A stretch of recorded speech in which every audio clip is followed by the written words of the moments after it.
Hi, happy Victoria Day. Welcome back to another episode of Stand on Guard. I'm your host, David Krayden. Just wanted to bring you up to speed on a couple of things today, including the poison pill that Justin Trudeau has for the Conservatives.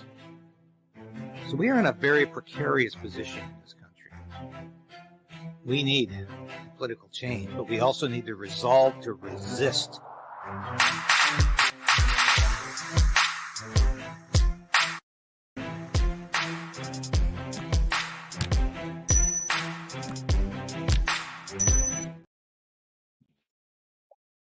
Yes, thanks for joining us. And as Sasha the Cat always said, please subscribe, please like the station, please be a member if you can. But tell your friends about this because we're almost at 25,000 subscribers, and that is a plateau I didn't expect that we were going to reach this fast at all, and I'm pretty proud of that. So I want to thank you folks for being a part of this experience. And the store has been very vacant lately, and I'd encourage you to have a look at the store. You can see it in the description below. We've got everything but the hats. We've got the cups, we've got the t-shirts, we've got the hoodies, and we've got the stickers. They're original stickers, folks. I really encourage you. And of course, the magnet. Stand on guard with me. Put this on your refrigerator, put it on your filing cabinet. Show people how much you want to be a part of this experience, how much you want to resolve to resist. And I'm so proud of the work we're doing, and I'm very happy to continue to do this. And I hope you're having a great Victoria Day weekend. I had a pretty good weekend, and it's a difficult time for me for personal reasons, but we always get through the weekend and we focus on the positives. Don't we have to do that? And that's the only way to get through those negative times, those negative experiences, to focus on the positive and to be content with what you have and to thank God for his mercies and for his blessings. It's a cliche, but I've learned that over life, where I've had a lot of disappointments, and I've had triumphs, but I've had disappointments. But in the end, I'm thankful for my blessings. I've learned how to be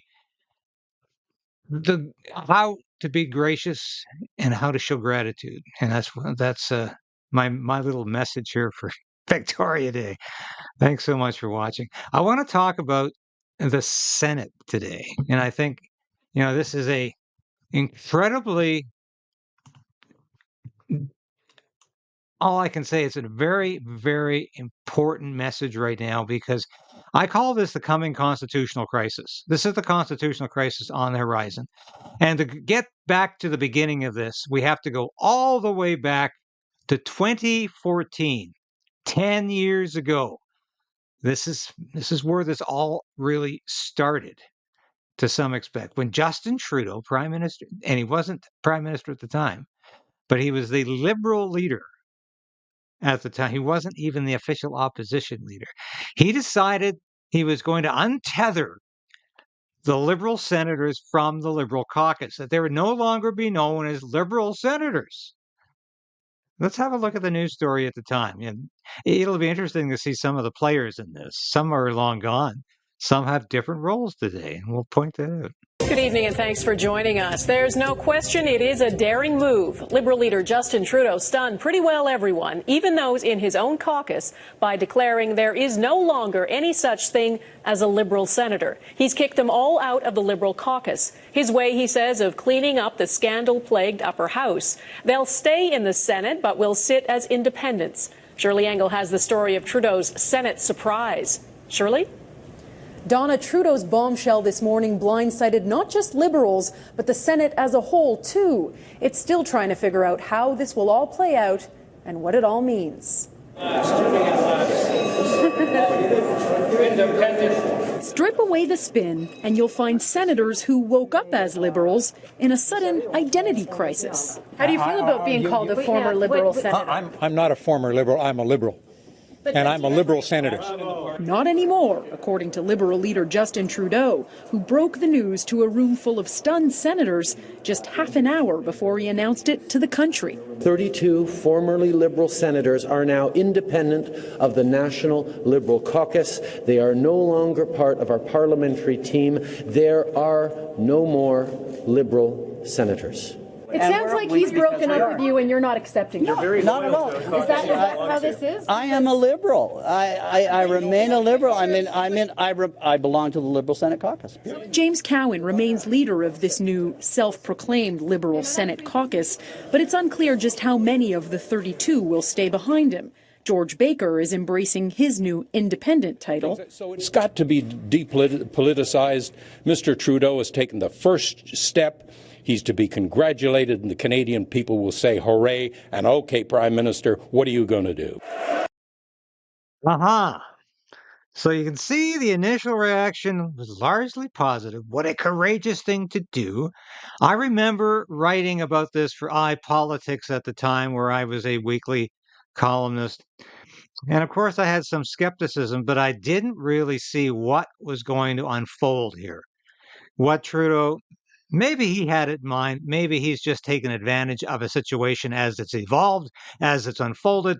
I didn't see the full danger of it. I was very skeptical because I never obviously trusted Justin Trudeau to do the right thing for any of the right reasons. But let's listen to some more. The Prime Minister was quick to point out how little has changed when Trudeau challenged him to disown his 57 Conservative senators. Mr. Speaker, I gather the change announced by the leader today is that unelected Liberal senators will become unelected senators who happen to be Liberal.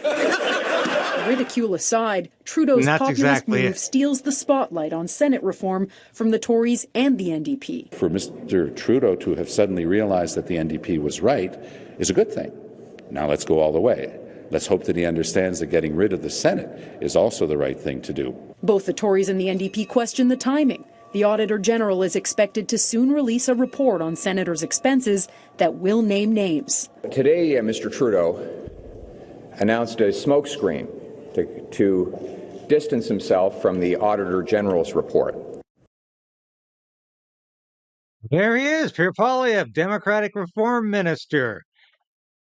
Would you have thought at the time, 10 years ago, he was going to be poised to become the next Prime Minister of Canada and would be opposition leader? I didn't see it, no, but it's interesting. There he was, and he had a position like Democratic Reform. He wasn't the finance minister. He wasn't the foreign affairs minister. He had the Democratic Reform portfolio. And look where he's gone in a decade. And look where the Senate has gone. That's the point of this whole exercise.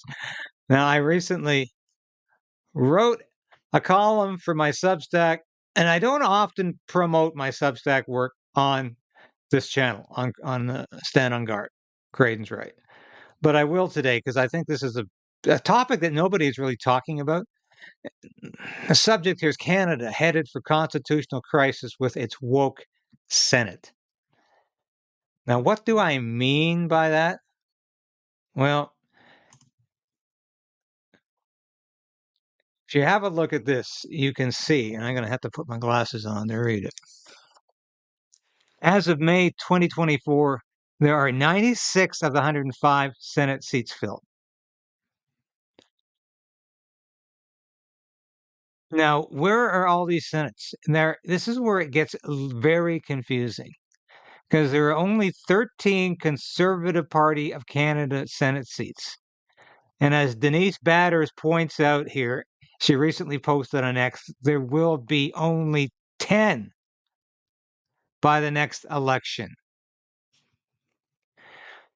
That means potentially 95 of these seats will be filled by Liberals calling themselves either Independent Senators Group, Canadian Senators Group, Progressive Senate Group. And that's who the remainder will be. And this has all been a grand farce. Let me tell you, it has all been a grand farce because what has happened here is that while Justin Trudeau has been Prime Minister, he's appointed 81 senators. Now, he doesn't call them Liberal Party of Canada senators, but who do you think they're obliged to support? Who do you think they are going to side with? Who do you think they owe their Senate seat to? I mean, yes, it's rhetorical questions. Obviously, they are in deep debt to Justin Trudeau. Now, did he see this coming? I don't know. I don't know if he saw this coming. The problem is, now there's Stephen Harper. You just saw him in that clip saying, well, this is a big facade. They're going to be Liberal senators by another name. And that's exactly what's happened. But you know the big mistake Stephen Harper made? He stopped appointing Conservative senators before the end of his term as Prime Minister. Yeah, he thought he was going to keep on going. He thought he was going to, he really did think he was going to win that next election in 2015. And I won't get into why he lost, but he lost because his communications team completely fumbled the football in that election campaign. They put all of the emphasis on Harper, none at all on his key ministers, on MPs. It was Harper 24/7, but that's not the point. Harper made a very strategic error, very big strategic error in saying, I'm not going to appoint any more senators until the system's reformed. So while Stephen Harper was prime minister, yeah, he appointed some elected senators from Alberta. People in Alberta elected people to send to the Senate. Stephen Harper said, yeah, sure, I'll appoint them. That's fine. And he could do that without violating the Constitution because he's still appointing them. They might be independently elected in the province, but Stephen Harper is still making the decision to appoint them, so there's no contravention of the Constitution. Now, right now, if we want to change the Senate into an elected body, I won't get into the abolition of the Senate. That's choice number 2. I won't deal with that too extensively. I've always been a supporter of an elected Senate, a Triple E Senate, going back to the Reform Party days. To do that, we need a constitutional amendment. And to get a constitutional amendment in Canada, you need 7 out of the 10 provinces comprising over 50%, 50% plus 1 of the Canadian population, and you need it approved in the House of Commons and the Senate. So the Senate basically has to vote itself out of existence, or has to vote itself to be elected. Now, we have not even contemplated in Canada using this amending formula. And I remember when the Constitution was repatriated, there was all of this vague talk about amending formula. And at the time, I really didn't consider what it actually meant. That it meant, how do we change this Constitution in the future if we want to do so? Well, the formula they came up with was a 7 out of 10, 50% of the population, and approval by the House of Commons and the Senate. Nobody even wants to go into that territory. Now, this is absolutely, completely bizarre because the United States has a constitution. They've amended it dozens of times. They've amended it to raise the voting age. They've amended it to have presidential term limits. They amended it twice in the space of just over a decade to first implement and then repeal prohibition. That's called political will. When people want to do something, they do it. The will was there to implement prohibition in 1919. The will was there in 1932 to repeal it because they said, hey, it didn't work. We're going to repeal it. And they did it. They amended the Constitution. They've done that time after time after time. They amended the Constitution to elect their own senators. How come we can't do that in Canada? How come that seems so arduous, so impossible? Well, we've got to get beyond that. But what's the poison pill that I'm talking about? Because I really haven't addressed that. Yeah, the Senate is full of woke liberals. And the last time I sat in the Senate to listen to debate on a farm bill, I couldn't believe how woke some of these senators are. They're even worse than the average Liberal MP. So these are the kind of people we're dealing with. So here's the constitutional crisis. Pierre Poilievre and the Conservative Party of Canada form the next government. Probably going to happen, barring a political disaster for them. They will be the next government of Canada in about less than a year and a half, perhaps less time, if we can get a non-confidence motion vote in the House of Commons to end the Trudeau government. However, what happens with a new Conservative government that wants to repeal a lot of Liberal legislation, wants to repeal the carbon tax, wants to repeal censorship bills, wants to limit at least euthanasia and perhaps repeal the whole euthanasia program? How do you think the woke Senate's going to react to that? Great! Bring on the legislation, Mr. Poilievre. New Prime Minister, we're going to pass that. I doubt it very much. They're going to be a obdurate Senate roadblock. They're going to try to stop every policy they disagree with, and there's going to be a log jam in the Senate that could take years. Now, has this happened before? Usually the Senate acquiesces to the will of the elected House of Commons because the members represent the will of the people, the democratic will of the people. The Senate does not. It's appointed. And believe me, there are some good senators. I remain a good friend of Senator Pamela Wallin. She's a damn good senator. She's an independent now, but she has done wonderful work over the years. Unfortunately, there's a lot of people in the Senate who are picking up a paycheck and massaging a travel account, an expense account, and they're having a hell of a good time. They're living the life of Riley at public expense and really aren't fulfilling any legitimate public role. And if they become part of the problem in the next government, I think we have to look at ways to change the Senate, yes. But what happens in the interim? We're not going to get a constitutional amendment in 2015. We're not going to be able to change the Senate radically in 2015. So what happens? Has this happened before? Well, yes, it has. 1909, this guy here, David Lloyd George, he's Chancellor of the Exchequer. That's the finance minister in Great Britain. He introduces what's called a people's budget, raises taxes on the wealthy to pay for a very moderate welfare state, largely focusing on old age pensions, very little else. But the reaction, the response from the House of Lords, their Senate, is to say, we're not passing this. This bill will not pass. This budget will not pass. We're not going to move on this. So they exercise what is called the Senate veto. And they say that the budget will not pass. That spurs the government of the day, which was actually Liberal under Prime Minister Asquith and David Lloyd George, who was the finance minister, to fight back. And by 1911, they passed the Parliament Act. What does the Parliament Act do? It eliminates the Senate's veto and says the Senate can only hold up a bill for a maximum of 2 years.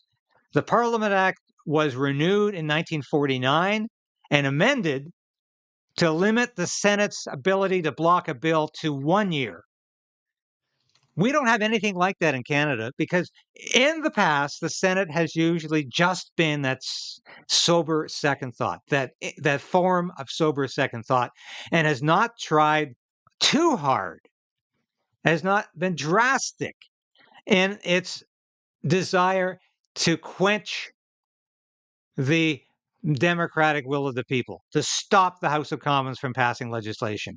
I predict this is going to be a problem in the next government because these people are so woke, they're such left-wing ideologues, they will do whatever they think is necessary to stop policies from being passed, legislation from being passed, and old Liberal Trudeau legacy legislation from being repealed.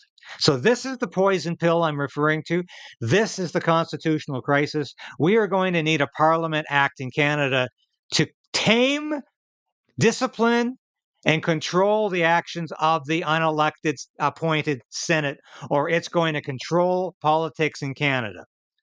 And that's what we need to do. Now, Pierre Poilievre is smiling here. He won't be smiling when he finds out what he has to deal with the unelected Senate. It's going to be a disaster.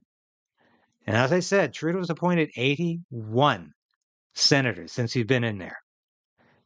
They obviously are way overborne. They outnumber the Conservatives by over 9-1 now. Yeah. So this is going to be a problem, and I think we need to start talking about it. I wanted to have Denise Batters on this show to talk about this, Senator Denise Batters from Saskatchewan, because she's actually commented on this by saying, hey, we're only going to have 10 senators in 2015. But her office got back to me and said, no, Senator Batters is not interested in talking about hypothetical situations. Well, I don't buy that.